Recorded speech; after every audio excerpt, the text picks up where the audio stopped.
¿Qué pasa, chavales? Bienvenidos a un nuevo capitulazo de Historia Escoria. Verbo descubrir. 3 acepciones os voy a leer.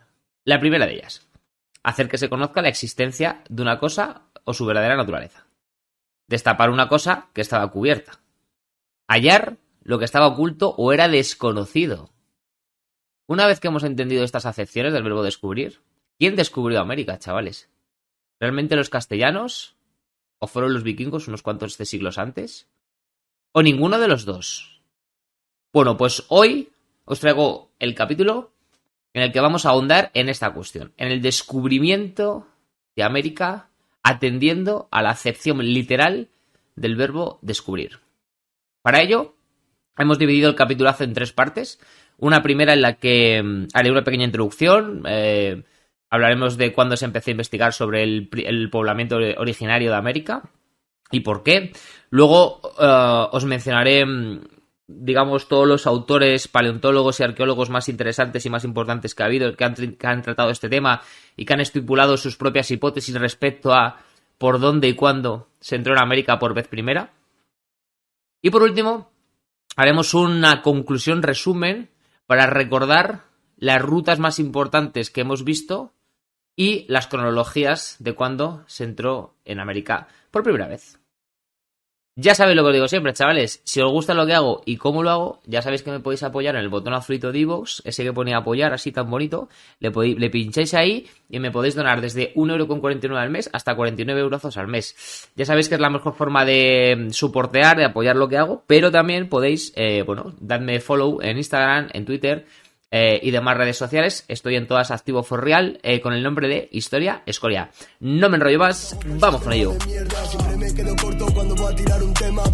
Bueno, pues bienvenidos a este nuevo capitulazo y vamos a empezar a darle un poquito de caña al asunto del poblamiento americano. Bueno, como veis en la intro, hacía un poquito el juego tonto, ¿no?, de utilizar el verbo descubrir, más que nada para llamar la atención sobre la propia construcción de esa frase que hemos escuchado todos, ¿no?, de que el descubrimiento de América representa además el propio acontecimiento representa un cambio de edad, ¿no? Es el cambio de edad media, edad moderna, es como se enseña a las 4 edades de la historia, la edad antigua, la media, la moderna y la contemporánea. El cambio de la media a la moderna es precisamente el descubrimiento de América. Y bueno, pues quería aprovechar este capítulo sobre América para recalcar que es un verbo mal empleado, porque el descubrimiento realmente es solo para la percepción europea, ¿no? Porque allí ya había gentes, civilizaciones, grandes culturas complejas y demás historias. Con esto no me quiero poner en plan tonto pesado de no, hay que llamar a las cosas por su nombre y tal, y no sé qué, y esto molesta porque hay un colectivo que se ofende. Porque, a ver, la verdad es que me da bastante pereza ese rollo, ¿no? Sobre todo con la historia, ¿no? Las cosas de la historia se han llamado como se han llamado y ya está. Y hay que criticarlas cuando hay que criticarlas y no criticarlas cuando no hay que criticarlas. Esta es una de las que creo que hay que criticar y porque es una verdad objetiva. América no se descubrió en el 1492. En el 1492 los españoles llegaron allí había unas civilizaciones asentadas de forma milenaria, con una lengua y unas culturas propias, y los españoles llegamos allí y conquistamos el continente. Luego ya nos podemos meter si la leyenda es negra, rosa, verde, amarilla o de arcoíris. No lo sé y me da igual. No voy a hacer un capítulo sobre esto de momento. Pero sí que es cierto que el verbo descubrir pues no se ajusta a la realidad acontecida en 1492. Tampoco se ajusta con los vikingos, que fueron un par de milenios antes, de siglos antes, ¿no? Porque parece que molesta menos decirlo con los vikingos, ¿no? Y es un poco de... Yo también flipo igual, o sea, los vikingos tampoco descubrieron América. Siempre se dice, no, los españoles no descubrieron América porque llegaron antes los vikingos. Ya, es que los vikingos tampoco descubrieron América. También estaban allí las civilizaciones precolombinas, ¿no? Que es como se llaman a las culturas mesoamericanas y demás. ¿Quién descubrió América entonces? ¿Qué entendemos por descubrir América? Bueno, por descubrir América entendemos los primeros Homo sapiens que ponen pies en el continente americano, en el suelo americano. El primer Homo sapiens que puso el primer pie en el continente americano. Ese fue, o esa, la persona, o las personas, o los personos que descubrieron América, efectivamente. ¿Y cuándo pasó esto? Bueno, pues hay que remontarse a entre el 40.000 y el 12.000 a.C. Luego veremos cronologías más concretas, pero fijaos si nos tenemos que ir lejos y la diferencia que puede haber con 1492 o con el siglo XII en el caso de nuestros colegas los vikingos, ¿no? Por eso hacía un poco el juego tonto del tema de descubrir. Que nadie se me ofenda, ¿vale? Ya sé que es un tema un poco sensible para algunos o algunas, pero bueno, yo qué sé, yo la verdad es que me da completamente igual que esté bien o mal dicho, pero sí que me parecía un buen gancho, ¿no? Para empezar el capítulo, así que por ahí vamos a empezar. Bueno, vamos con la introducción, chavales. ¿Cuándo empieza la curiosidad europea por investigar sobre el origen del poblamiento americano? Bueno, pues en este caso sí, empieza en 1492, cuando los españoles o los castellanos llegan a América, cuando el Reino de Castilla empieza a apropiarse, ¿no? de los territorios americanos. Obviamente sí que es un descubrimiento para la percepción europea, porque los europeos no lo conocían, o al menos no son conscientes de que antepasados suyos, como los vikingos, habían llegado a América, ¿no? Y el caso es que una vez que esto es conocido, se extiende, se divulga por Europa que existe un continente americano, ¿no? O las Indias, como en ese momento pensaban, pues empieza a surgir una curiosidad sobre de dónde vienen esas poblaciones como las mesoamericanas o las autóctonas de allí, ¿no? De dónde vienen esas poblaciones asentadas ya en América cuando llegan los castellanos. Y eso es lo que hace que empiece a surgir una corriente de investigación europea para tratar de dilucidar cómo pudo ser el poblamiento americano. Y ahí es cuando empieza realmente la investigación. ¿Vale? Esto sería un poco la introducción de por qué se empezó a investigar sobre el tema de América. Y más que nada es por eso, ¿no? Por el choque de cultural que hubo entre las poblaciones cristianas castellanas que llegaron a América y los nativos americanos que allí estaban asentados. ¿Cuál es el consenso que existe actualmente y que a mí me enseñaron en la universidad? Bueno, pues uno de los consensos más importantes que hay. Luego vamos a desgranar todas las teorías e hipótesis, ¿vale? Pero sí que es cierto que el consenso más común es que la cultura Clovis, como se llama así, Clovis, C-L-O-V-I-S, digamos que fue la primera pobladora del continente americano en el 12.000 a.C. aproximadamente. Y se pensaba pues que estos señores y señoras debieron entrar por el estrecho de Bering, por el norte de América, ¿vale? Luego explicaré bien todo esto. ¿Qué ocurrió? Pues que, claro, si los primeros pobladores de América entraron por el norte, la lógica cronológica, por regla de 3, sería que de norte a sur, según vamos trazando una línea, como si trazásemos una línea desde digamos, lo que es Alaska, Siberia, hasta el sur de la Patagonia, si trazásemos una línea recta, digamos que las cronologías tendrían que ser más antiguas en el norte e ir siendo cada vez más modernas en el sur. Porque entran en el 12.000 por el norte y van bajando miles de años, ¿no? Y al final en el sur pues tendríamos que tener cronologías, yo que sé, del 6.000, del 5.000 antes de Cristo, una cosa así, ¿no? Porque estos son procesos que llevan miles de años, máxime cuando no existen medios de transporte modernos, ¿no? Como ahora. ¿Qué ocurrió? Pues que de repente se empezaron a encontrar cronologías más antiguas en el sur, en la Patagonia, por ejemplo, que en el norte, en la zona cercana a ese estrecho de Bering, ¿vale? Entonces esto fue lo que desató un aluvión de nuevas hipótesis y teorías que trataban de razonar, geográficamente hablando, el posible poblamiento de América. Y con esta pequeña introducción vamos a pasar a esas hipótesis que tratan de, como decía antes, dilucidar cómo se pudo poblar América para que todo cuaje un poco con las cronologías dadas por la arqueología. Mirad, respecto a las hipótesis, existen dos grandes familias de hipótesis, por decirlo así, aunque una ya está completamente desechada, pero bueno, os la cuento para que sepáis por dónde empezó en un principio la investigación. Tendríamos por un lado las tesis autoctonistas y las tesis aloctonistas. Ya simplemente por las propias etimologías lingüísticas, seguramente ya sabéis por dónde va cada una. Las tesis autóctonas son aquellas que, digamos, exhibían que las poblaciones aztecas, mayas, incas, quichua, que ya existían en América cuando llegan los españoles o los vikingos, pues eran originarias del continente americano. Es decir, que habían evolucionado en el propio continente americano desde Homo erectus hasta Homo sapiens. Esto lo propuso un paleontólogo argentino muy famoso llamado Ameghino. ¿Qué pasó con la teoría de este hombre? Pues que quedó totalmente defenestrada, desechada y tirada a la basura. Se hicieron análisis filogenéticos de las poblaciones de la Patagonia, Argentina, de Brasil y de un montón de regiones y se demostró que no, que eso era una locura y que no, el poblamiento americano no era autóctono. Es decir, no habían evolucionado allí los Homo sapiens, sino que los Homo sapiens habían evolucionado en otras zonas como Asia y Europa y desde Asia y Europa habían conquistado, poblado, se habían esparcido por el continente americano. Por lo tanto, las tesis autoctonistas yo os las he contado, Ameghino es su mayor representante y ahora ya a partir de aquí, borrón y cuenta nueva. Estas tesis Las conocemos como curiosidad, pero no nos interesan como veracidad historiográfica. Y ahora vámonos con las tesis aloctonistas, que estas sí nos interesan. Y aquí ya voy a profundizar mucho más y nos vamos a ir bastante más rato. Sí que os recomiendo, antes de que nos metamos en materia, este es uno de esos capítulos que hay que ver con Google Maps en segundo plano.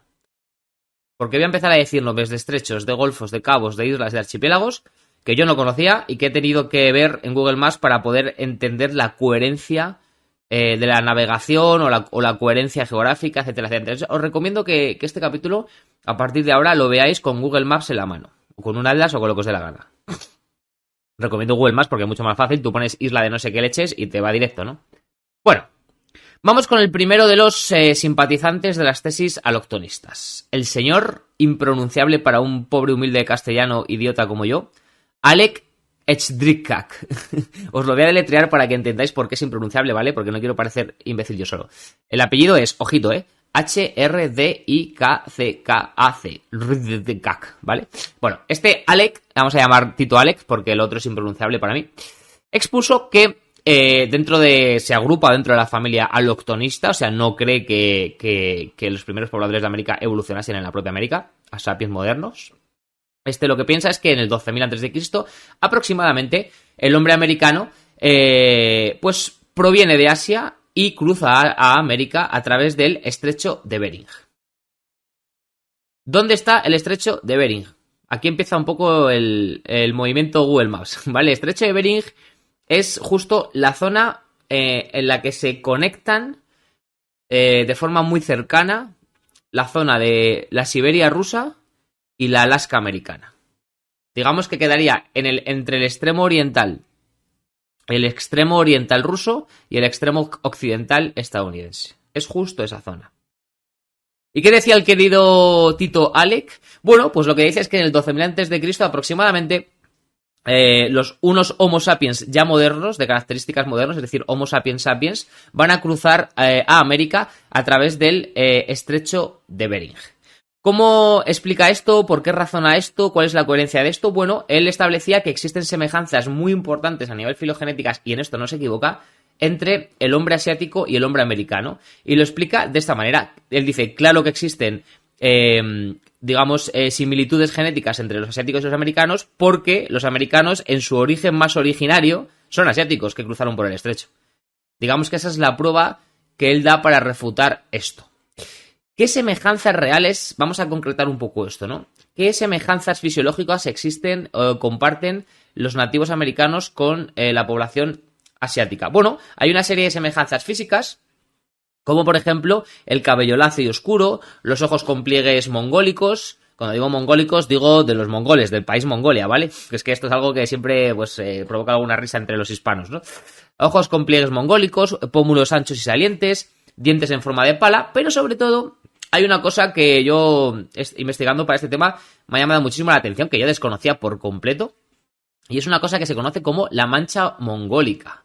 ¿Qué es la mancha mongólica? Bueno, es una especie de, ¿cómo deciros?, de pigmentación verdosa, que es congénita, muy típica de la raza mongólica, mongoloides, si se me permite la expresión, que tienen las poblaciones asiáticas y también la tienen los indígenas americanos al nacer.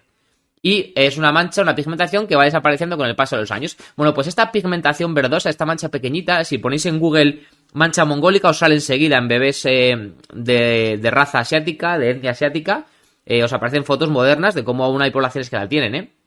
Bueno, pues es una mancha que en un principio solo deberían tener las poblaciones mongólicas de la zona asiática y que curiosamente también tienen los nativos americanos. Por lo tanto, sí que tiene sentido esta teoría de nuestro querido Alec Echdrikak, que expone que los primeros pobladores americanos vinieron de Asia utilizando el estrecho de Bering hace aproximadamente unos 12.000 años.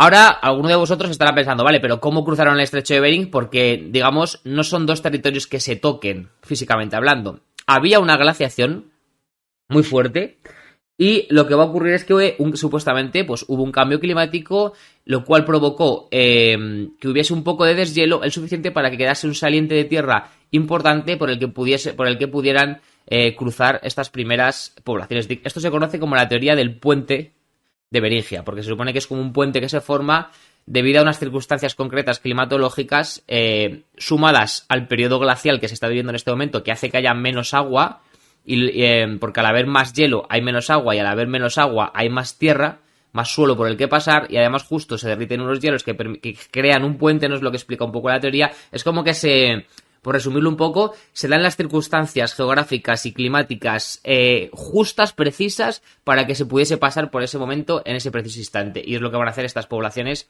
de origen mongol, como expone Alec Dirac. Yo no estoy diciendo que esta sea la teoría cierta o no cierta, os estoy diciendo lo que expuso este querido compañero, paleontólogo, por cierto. Bueno, como además, digamos, pasaron estas primeras poblaciones, no físicamente, que ya hemos explicado que pudo ser por el puente de Bering, ¿no? Sino cuando, bueno, hemos dicho en el 11.000 a.C. La realidad es que lo que dijo el Tito Alec es que este movimiento migratorio, porque al fin y al cabo es eso, ¿no? Se realizó en diferentes momentos cronológicos. Y esto también sería lo que explicaría las diferencias morfológicas existentes entre unos y otros grupos americanos, porque es muy curioso cómo en origen los americanos presentan bastantes diferencias de raza, de etnia, a nivel fisiológico dentro del propio continente. Es cierto que es un continente muy grande, pero si todos viniesen de la misma población asiática, todos serían iguales, pero no es cierto. Hay pieles rojas, como los conocemos en las películas de los vaqueros, ¿no? Hay de etnias más tipo aztecas, más tipo incas, más tipo patagónicas. O sea, sí que existen muchas diferencias raciales que dan que pensar respecto a si el origen de todos es el mismo a nivel asiático. Y la forma en la que intenta Alec Dirac salvar este problema a su tesis es que estas migraciones por el estrecho de Bering se realizaron en diferentes momentos y por parte de diferentes grupos asiáticos. Por eso hubo rasgos fisiológicos que sí compartieron, como la mancha mongólica o yo que sé, el cabello lacio, pero hay también diferencias fisiológicas que corresponden a la lógica de ser grupos diferentes en momentos cronológicos diferentes, los que cruzan por el estrecho de Bering. Bueno, pues esta sería la hipótesis más famosa de todas las que se han escrito sobre cómo pudo ser el posible poblamiento originario de América. Esta es la más famosa, la del puente de Bering, ideada por Alec Dirac. Luego se le han dado otras concreciones, otros detalles, pero el originario, el que la hizo por primera vez, fue este Alec, el impronunciable, le vamos a llamar. Y también hay que decir que aparte de ser una de las más famosas, es una de las más aceptadas. O sea, la teoría del puente de Bering es sin duda una de las más aceptadas. De hecho, yo recuerdo cuando estudié en la Universidad Complutense de Madrid, esta fue la que a mí me explicaron. Yo recuerdo a mi profesora afirmándonos que el poblamiento americano se llevó a cabo por el puente de Bering. Y joder, ahora lo veo y digo, hostia, me podía haber contado otras hipótesis, porque la verdad es que uno de los artículos que yo he leído es del 2000 y poco, o sea que sí que lo conocía esta mujer, yo no soy tan viejo, ¿no? Pero bueno, el caso es que ella nos quiso explicar esta, entiendo que porque es la más famosa y es con la que nos tenemos que manejar más o menos. Y luego ya queremos concretar un poco más, pues ahora os voy a contar alguna que otra más. Valga decir que en el año 2016 es que Willerslev, otro paleontólogo, a través de un análisis de ADN, en un punto intermedio del puente de Beringia, concluyó que los humanos pudieron atravesarlo en torno al 12.000, en torno a hace 12.000 años, pero no antes por la falta de madera o animales de caza. Este investigador lo que hizo fue, como os decía, llevar a cabo un análisis importante de ADN y de otras historias y concluyó pues que en ese momento en el que se supone que cruzaron no debería de haber mucha madera, muchos animales para cazar. Pensad que cruzar ese estrecho no era un día ni dos, sino eran años. Entonces hacía falta, no años, pero meses seguro, o no sé el tiempo que sería, la verdad, pero no era de un día para otro. Vamos, el caso es que hacía falta que el propio territorio, el propio terreno por el que se cruzaba de lo que actualmente es Alaska, Siberia, al revés, de Siberia a Alaska, mejor dicho, pues aportase las calorías necesarias diarias para seguir con vida, básicamente, ¿vale? Y luego la madera también para poder fabricar herramientas con las que explotar ese mismo paisaje por el que estás cruzando. Bueno, pues las condiciones paisajísticas necesarias para afrontar esta empresa no pudieron ser antes de hace 12.000 años o del 10.000, 11.000 antes de Cristo. Este es un estudio, pues que, digamos, concretaba un poquito más la cronología en la que se pudo dar ese posible poblamiento a través del llamado puente de Beringia. Bueno, Dejamos a un lado a nuestro querido Tito Alec, el impronunciable, y vamos a pasarnos a otro de los paleontólogos más famosos que han escrito más y mejor sobre cómo pudo ser el posible poblamiento americano. Este es otro de los grandes, junto con el Tito Alec. Para mí, Alec y el que os voy a comentar ahora son las dos estrellas del rock del poblamiento americano. Este se llama mucho más fácil, ¿dónde va a parar su nombre y su apellido? Méndez Correa. Como veis, totalmente un apellido y un nombre totalmente empático para un hispanohablante. Así que seguramente os quedéis mejor con este que con el impronunciable, ¿no? Méndez Correa postuló la conocida como teoría australiana. Y como os podréis imaginar, ya sabéis por dónde van los tiros, ¿no? Es la población australiana, a través de balsas, utilizando balsas para ello, las que van a conseguir colonizar la isla de Auckland, Tasmania y la Antártida, sobre aproximadamente el 5000 a.C. Lo que venía a estipular con su teoría es que los australianos, en el 5000 a.C., pudieron cruzar la Antártida debido a un cambio climático que la hacía más favorable y cruzando la Antártida habrían podido llegar a Cabo de Hornos en la Tierra de Fuego y más tarde a la Patagonia. Importante, lo que os decía al principio, Google Maps.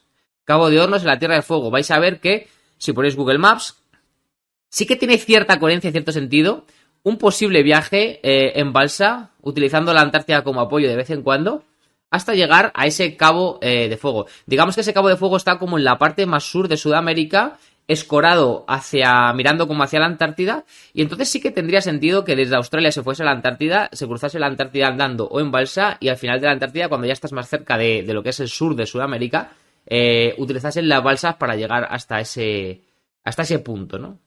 Como veis, muy interesante, porque nos pasamos de una latitud totalmente norte en el puente de Bering, en lo que actualmente es Siberia y Alaska, a una latitud totalmente sur. Fijaos si tan sur que situados en el propio polo sur, en la Antártida, ¿no? Entonces, fijaos la diferencia de cómo un autor apunta totalmente al norte y otro autor apunta totalmente al sur. ¿Por qué Méndez Correa se empecinó en explicar el poblamiento de América a través de la Antártida? Bueno, el bueno de Correa descubrió similitudes físicas y culturales muy importantes entre los aborígenes italianos y los nativos americanos, sobre todo de esa zona de Sudamérica. ¿Cuáles fueron esas similitudes físicas y culturales? Pues mira, entre otras, algunas tan importantes como el grupo sanguíneo, las formas craneales, la resistencia al frío, palabras comunes. Esto es de todo lo que más me flipa, porque el saber que en las lenguas nativas patagónicas, por ejemplo, hay palabras que son exactamente iguales que en los idiomas nativos australianos, hostia, eso sí que es por algo súper tradicional, ¿no? Súper cultural, porque, yo qué sé, un genotipo, un fenotipo, es decir, una expresión física de un gen, yo qué sé, los ojos azules, por ejemplo, voy a poner una tontería, o el cráneo de una forma o de otra, puede ser coincidencia de las mutaciones genéticas, ¿vale? Sí, es muy improbable, pero puede ser. O puede ser que hayan evolucionado así porque sí, y punto, y nosotros ya de ahí flipemos y digamos, oh, han evolucionado así, son parientes lejanos, ¿no? Pero es que yo qué sé, me lo voy a inventar, que la palabra papelera se diga papelera de la misma forma en los idiomas nativos del sur de América y en los idiomas más nativos de Australia, hostia, ahí sí que hay un nexo de parentesco, ¿no? De alguna u otra forma lo hay. Entonces sí que tenía el bueno de Méndez Correa, digamos, pruebas importantes para estipular que el poblamiento se pudo dar por lo que es la Antártida, ¿no? Utilizando la ruta antártica o, como se conoce, la ruta australiana. Bueno, ¿qué más tipos, cosas, ejemplos comunes había entre los australianos y estos nativos americanos? Aparte del grupo sanguíneo, las formas craneales, la resistencia al frío, las palabras comunes, bueno, el uso de los mismos tipos de mantos de piel, las chozas en forma de colmena, también es un elemento cultural arquitectónico que comparten estos dos grupos poblacionales tan distantes en el espacio, y alguna otra cosa más sin tanta importancia. Pero el caso es que sí que hay bastantes, como decía, tanto culturales como fisiológicas, que nos hacen pensar que hay algún tipo de parentesco genotípico entre ambas poblaciones, ¿no? Bueno, El argumento, como os decía entonces, sería un poco la relación de rasgos australoides y melanesios en la población americana. Y parece además que para el momento, pues como os decía al principio, las condiciones climáticas y geográficas eran favorables para que dicha empresa pues tuviera éxito. ¿Cuál es el problema de esta ruta? El problema más grande que presenta. ¿Cuál es la crítica más fuerte que se le ha hecho? Bueno, pues al contrario que a la de El Impronunciable, que sí que se han encontrado material cultural arqueológico, en toda esa ruta se ha mirado por la Antártida, por un montón de sitios, en el Cabo de la Tierra de Fuego, en mil historias, y la verdad es que nunca se ha encontrado nada de cultura material en las empresas arqueológicas diseñadas y hechas para esta empresa. Eso hace, obviamente, pues que la teoría en sí pierda fuerza. ¿Quiere decir que es mentira? No, pero no tiene pruebas sólidas. Tiene suposiciones, ¿no? Es cierto que tienen palabras comunes, que comparten ciertos rasgos fisiológicos, arquitectónicos, pero no tenemos el yacimiento a través del cual, forjar la tesis, ¿no? Forjar la hipótesis. Pero bueno, importante tenerla en cuenta esta de Méndez Correa. También no quiero que veáis esto como una batalla de ¿cuál de estos autores tiene razón? No se trata de eso, ¿eh? Y de hecho es probable que sean complementarias. Es decir, es probable que el poblamiento americano simplemente haya ocurrido por varios sitios a la vez y punto. Y no hay que buscar tanto a ver cuál tiene razón, que lo veo mucho, ¿no? He leído muchísimos artículos, muchísimos papers académicos y demás. Y joder, se plantean muchas veces en un contexto de competencia, en vez de en un contexto de solidaridad, ¿no? Y de pensar que, bueno, el poblamiento americano no es que alguien tenga que tener razón, sino que a lo mejor todos tienen razón y ocurrieron por varios sitios a la vez de formas diferentes y ya está, y no pasa nada, ¿no? Estamos obsesionados con ganar siempre, ¿no? Cuando en la ciencia no deberíamos ganar, deberíamos ayudar, ¿no? No sé, es un poco como muy infantil, pero el caso es que no lo terminamos de solucionar nunca. Bueno, vámonos con otra estrella del rock, para mí un poquito menos importante que Méndez Correa y El Impronunciable, pero también interesante. Es Paul Rivet. Y Paul Rivet, su teoría se conoce como la teoría de origen múltiple. Lo que hace Paul Rivet es aceptar la llegada por Beringia, ¿veis? Por ejemplo, este autor no echa mierda sobre los demás, sino que él dice, vale, acepto lo de Beringia, probablemente hubo un puente de Bering por el que entraron algunos grupos de población, pero dice, pero también basándose en los rasgos fisiológicos y las características lingüísticas de los pobladores nativos americanos, estipula que los orígenes de los primeros pobladores pues pertenecían a diferentes partes del mundo y que llegaron en balsas por rutas oceánicas a través del Océano Pacífico. Y es más, Paul Rivet lo que dice es que hubo 4, concreta muchísimo, me llama la atención la concreción de la hipótesis de Paul Rivet, porque hay que tener los huevos, perdóname la expresión, muy grandes, incluso para, estipular el número de oleadas migratorias que hubo y de qué pueblos. Este dice que hubo 4 oleadas migratorias desde Asia, cruzando el Océano Pacífico para poblar América. Y dice que la primera oleada fue de mongoles, la segunda de esquimales, la tercera de australianos y la cuarta de melanesios, malayos y polinesios a la vez. Flipas. ¿Cuál es el problema más grande que tiene esta teoría de Paul Rivet del origen múltiple? Pues seguramente ya la habréis pensado. Imaginaros navegar a través del Océano Pacífico, que es jodidamente enorme, desde islas o archipiélagos asiáticos hasta la América. Claro, no tenían los medios tecnológicos, ni logísticos, ni cartográficos para que esa empresa acabase bien. No tenían además ni siquiera grandes barcos en los que meter almacén y excedente, ¿no? De comida para afrontar ese viaje de meses. Es muy difícil aceptar que cogieron balsas pequeñitas desde Oceanía, por ejemplo, y marcharon a través del Pacífico hasta llegar a América. Joder, es que estamos hablando de hace 12.000, 14.000, 15.000, 20.000, 25.000 años. Este es el problema más grande que tiene la hipótesis de Paul Rivet. ¿Pero qué pasa? Bueno, pues os cuento lo que pasa. En 1947, el explorador y biólogo noruego Thor, como el dios nórdico, Thor, lideró una asombrosa expedición, ojo con esto, de 6 hombres que consistía en lo siguiente. Cogieron en 1947 y construyeron una balsa llamada Kon-Tiki. K-O-N, Tiki, con K también, Kon-Tiki. Construida con troncos, plantas y materiales naturales de Sudamérica. Y lo que hicieron fue salir desde Perú, navegando por el Pacífico, hasta llegar al archipiélago de Tuamotu. Un viaje de 8.000 kilómetros de distancia, alimentándose solamente, chavales, con lo que recogían del mar. Y este viaje tuvo éxito. Es decir, el viaje demostró que la teoría oceánica de Rivet pudo ser cierta. Claro, es que somos imbéciles, porque a mí también se me venía a la cabeza. Yo decía, vale, pero ¿cómo va a ser verdad esto? ¿Cómo van a coger unas balsitas y se van a ir desde Oceanía hasta... o desde Asia, me da igual, cruzando el Pacífico hasta América? Joder, si no tienen sitio donde llevar comida, ¿no? Ni almacenaje. Claro, es que a lo mejor no llevaban almacenada la comida, sino que se iban alimentando de lo que iban cogiendo del océano. Claro, es que así cambia mucho la cosa. El caso es que el viaje, este viaje de prueba, en el año 1947, esta recreación de lo que pudo ser los primeros poblamientos de América según la hipótesis de Rivet, de origen múltiple, el caso es que esto lo demostró que pudo ser. Lo que se hizo fue lo que se conoce como arqueología experimental, en este caso historia experimental, navegación experimental, que es probar en tu propio cuerpo si lo que piensas que pudo ser, ¿no?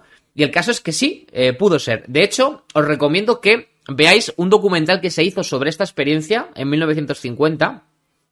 Se hizo un documental sueco que además ganó un Oscar, curiosamente, al mejor documental del año, sobre esta experiencia, sobre la experiencia Kon-Tiki, del barco Kon-Tiki. Además, creo que unos años después, en el 2010, 2012, una cosa así, me suena, se hizo además una película un poco más moderna sobre la experiencia de nuestro querido dios Thor, el noruego Thor, este explorador y biólogo. Pues se hizo una película sobre él y sobre esta experiencia con Tiki. Además creo que la película se llama como El barco, ¿no? Que utilizaron en los años 47, en el año 47. Con Tiki se llama la película. Os recomiendo que veáis la peli o el documental porque se entiende mucho mejor en qué contexto y cómo, digamos, organizaron ese viaje de prueba para demostrar si Paul Rivet podía tener razón o no. El documental que además, como decía, pues ganó un Oscar, y la peli que no ganó un Oscar, pero estuvo nominada a mejor película de habla no inglesa. Recordad el título, Kon-Tiki. Os prometo que no me pagan nada. La recomiendo porque creo que es interesante verla. Si os está gustando el capítulo, verla porque, oye, pues os va, digamos, os va a terminar de hacer comprender un poco toda la experiencia del poblamiento americano, que espero que sea una experiencia de la hostia con este capítulo, ¿no? Bueno, dejamos a nuestro querido Paul Rivet. Vamos a hacer un pequeño resumen. Llevamos 3 grandes estrellas del rock sobre el poblamiento americano: el Tito Alec, el impronunciable, nuestro colega paisano hispano Méndez Correa y el señor Paul Rivet. Vale, ahora vámonos con el cuarto. Otro grande del poblamiento americano. Este ya estaría en una segunda liga probablemente. Coteville Girandet.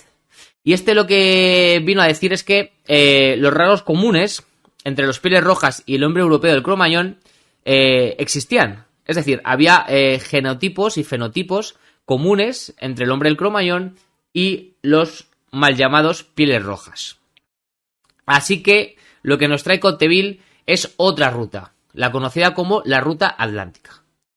¿Y qué nos dice este querido Coteville? Bueno, pues lo que nos dice es que hubo una ruta, aparte de las que hemos visto antes, que hacía escala de la siguiente forma. Empezaba en Escocia, iba hasta Shetland, luego Islandia, Groenlandia y por último, ¿cómo se dice? Aterrizaban, ¿no? ¿Cómo se dice cuando amainaban? Bueno, no me acuerdo. El caso es que, por último, las balsas llegaban hasta lo que hoy en día se conoce como Terranova Labrador.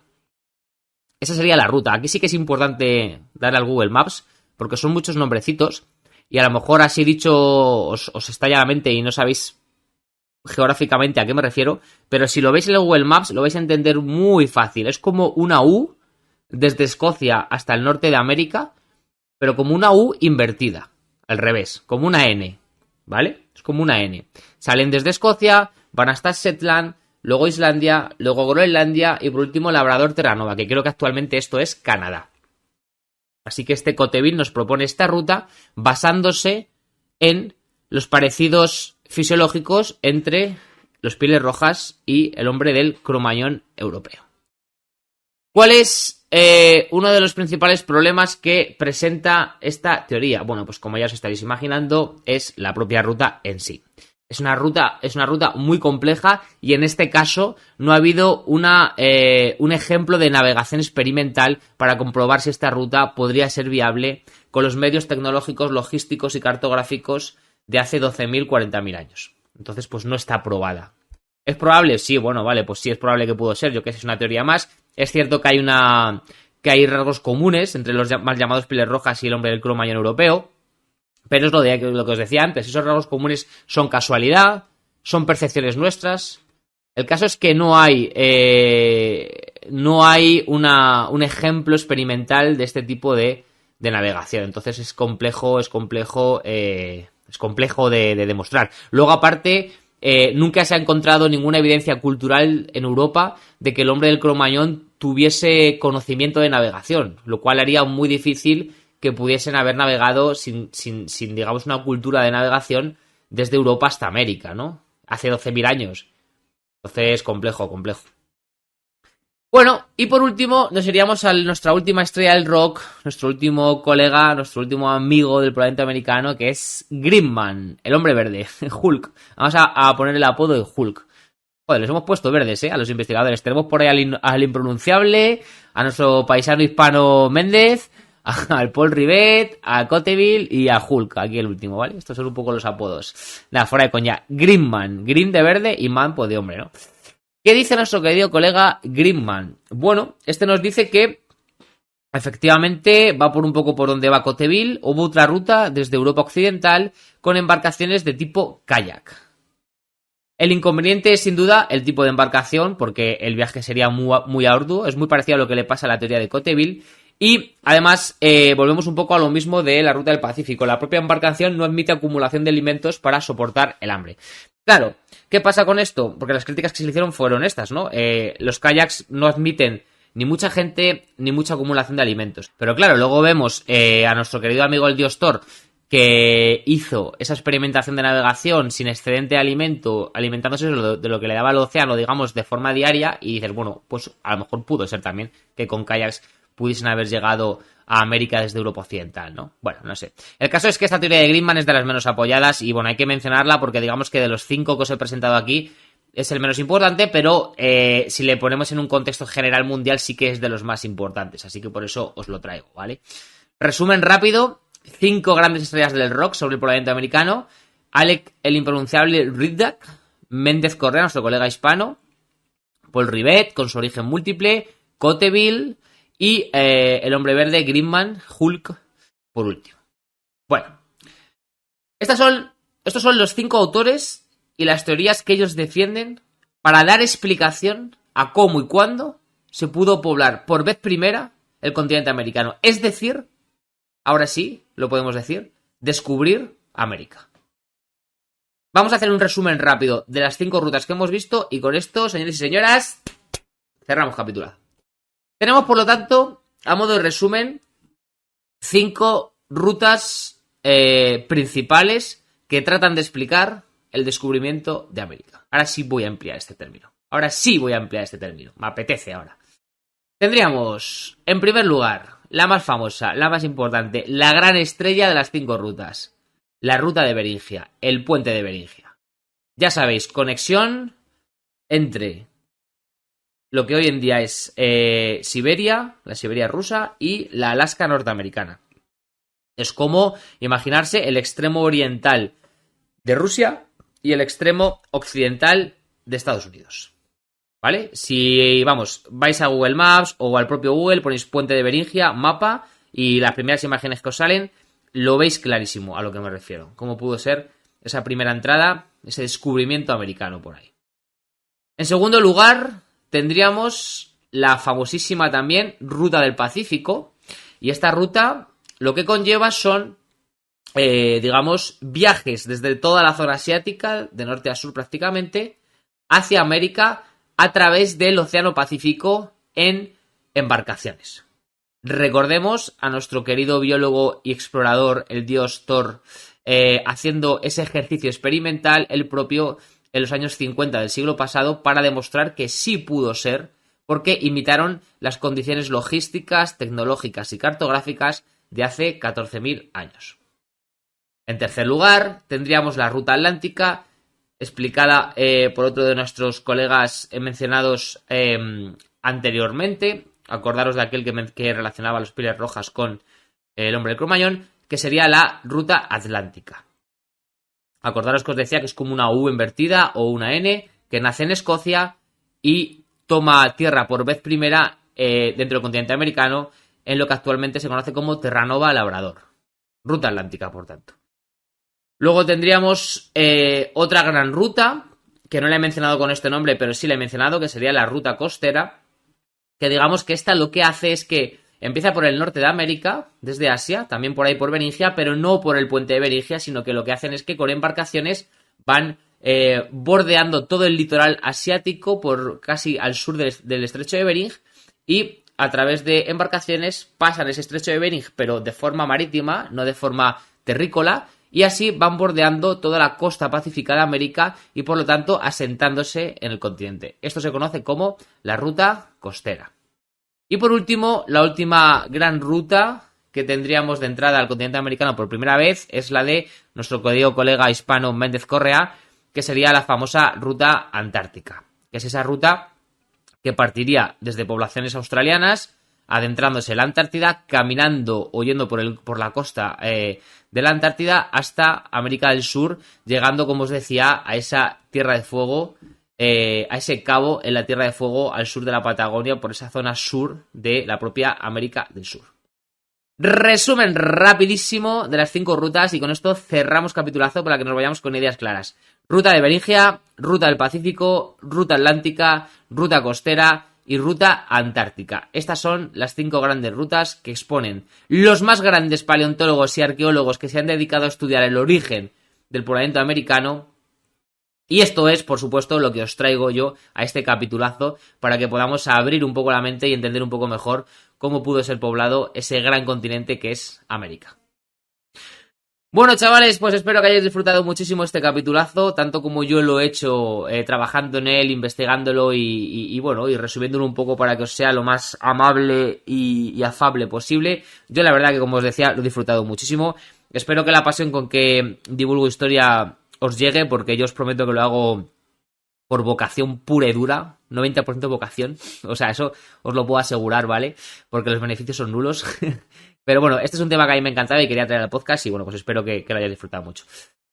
Como siempre os digo, ya sabéis que si os mola lo que hago y cómo lo hago, pues podéis apoyarme ahí en ese botoncito azulito de apoyar, que es 1,49€ al mes, que eso no es nada, o 2,99 o 5 euritos al mes, que es que eso no es ni 50 céntimos al día, y que a mí pues me ayuda un montón y me da muchísimo ánimo para poder seguir trayendo al podcast capitulazos. No os olvidéis, chavales, no os olvidéis de que podéis dejarme en los comentarios con qué autor, con qué investigador del poblamiento americano estáis más de acuerdo. Si con el hispano, si con el impronunciable, si con Hulk. Bueno, dadle una vuelta mientras lo escucháis y me lo vais dejando. O si pensáis como yo, que lo he dicho a mitad de capítulo, que yo creo que para mí fue un cúmulo, ¿no? Para mí no hubo uno que tenga más razón que los demás, sino que yo creo que el poblamiento americano ocurrió por diferentes zonas en diferentes momentos y punto. O a la vez en diferentes zonas o en diferentes momentos por un sitio. Bueno, es igual. El caso es que seguramente no fue uno y no otros, sino que fueron todos un poquito. Como suele ocurrir en casi todo, como suele ocurrir con casi todo en la vida. Bueno, chavales, corto ya porque si como me pongo aquí a enrollarme, al final no cierro nunca. Ha sido un placer teneros al otro lado. Un besote enorme. Que vaya muy bien la semana. Nos vemos con otro capitulazo en una semanita, 10 días. Chao, chao. Para poder disfrutar, me voy a enloquecer. Sé que ya he pasado demasiado y no voy a joder. Hablo con mi hermano, quiero desaparecer y ya no voy a pensar